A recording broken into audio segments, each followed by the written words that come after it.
BBA, BCA, BCom computer కోర్సులో 100% placement లభించే ఏకైక డిగ్రీ కాలేజ్ కూకట్పల్లిలోని ఐక్రియేట్ డిగ్రీ కాలేజ్. నమస్తే, వెల్కమ్ టు సుమన్ టీవీ. బహిరంగ మార్కెట్లో నిత్యావసరాల ధరలు పెరుగుతూ ఉండడంతో వీటిని నియంత్రించేందుకు కూటమి ప్రభుత్వం చర్యలు చేపడుతోంది. కొన్ని నిత్యావసర వస్తువులను రేషన్ షాపుల ద్వారా సరఫరా చేయాలని చంద్రబాబు ప్రభుత్వం నిర్ణయించింది. ఈ క్రమంలోనే రాష్ట్ర వ్యాప్తంగా రాయితీ ధరలపై పంచదార, గోధుమ పిండి, కందిపప్పును సరఫరా చేయబోతున్నారు.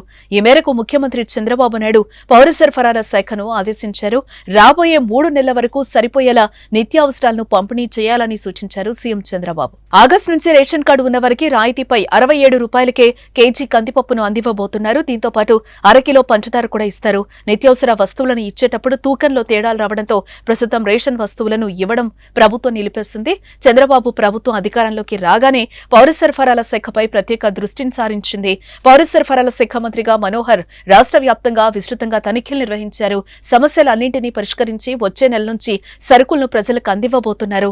పంపిణీ చేసే వస్తువుల నాణ్యతలో తేడాలుండటం, తూకం తగ్గడం లాంటివి జరిగితే కాంట్రాక్టర్లతో పాటు అధికారులపై కూడా కఠిన చర్యలుంటాయని మంత్రి మనోహర్ హెచ్చరించారు.